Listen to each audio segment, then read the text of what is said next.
Die begin van wat talle beskou as die grootste strafsaak tot nog in die land se geskiedenis. Oscar Pistorius se moordverhoor het omstreeks 11:30 in 'n stampvol hofsaal voor regter Thokozile Masipa en twee assessore Janet Henson de Tooy en Themba Mazibuko begin.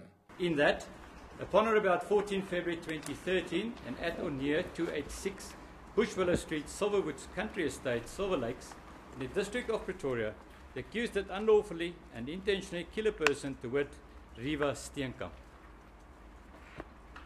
a 29-year-old female. Yes. That is count one. That's count one. Yes. Do you understand the charges, Mr. Pistorius? I do, my lady. How do you plead? Not guilty, my lady. Thank you.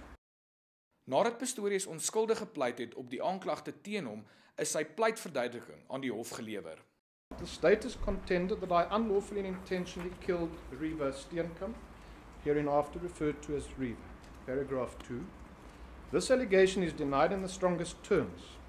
In fact, at the time of the tragic accident which led to Riva's death, we were in a loving relationship. Paragraph 3.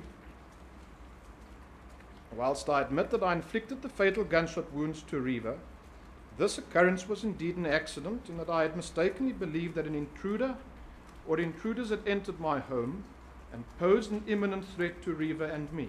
Familie en vriende het Pistorius by die hof ondersteun, terwyl Steenkamp se ma June en vriende van die Steenkamps ook die verrigtinge aandagtig gevolg het. Volgens Pistorius het hy en Steenkamp nie beklei die aand voor hy haar doodgeskiet het nie.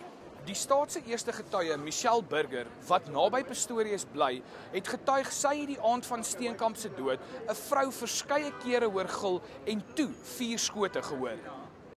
Sy het die gille as angswekkend en bloedstollend beskryf en voer aan iemand sal net so skree wanneer haar lewe in gevaar is. There were 4 shots.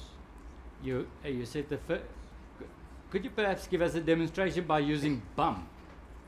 Dit was byvoorbeeld gewees, bang, bang, bang, bang.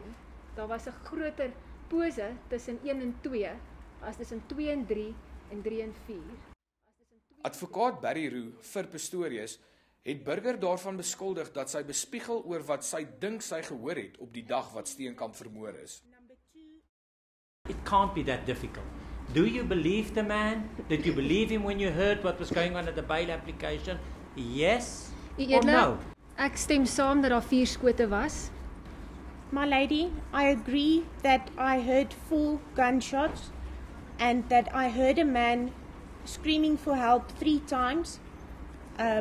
But what was left out? But what was left out was the fear-stricken screams of the women. Petrified screams of the women. Roux voer aan dat die gille wat Burger glo gehoor het, moontlik die van Pistorius self was. You know what? Mr. Pistorius is really anxious. And he screams when he pitches his voice. We'll call a witness in that respect. If I put it to you, it sounds like a woman, what would you say? That it's not true? My lady, I don't think I've ever heard Mr. Pistorius screaming. Roux sal môreoggend voortgaan om Burger te kruis ondervra. Verskeie ander inwoners in die omgewing van Pistorius se huis sal ook deur die staat en verdediging geroep word. Gerard Pretorius, 1 Nuus, Pretoria.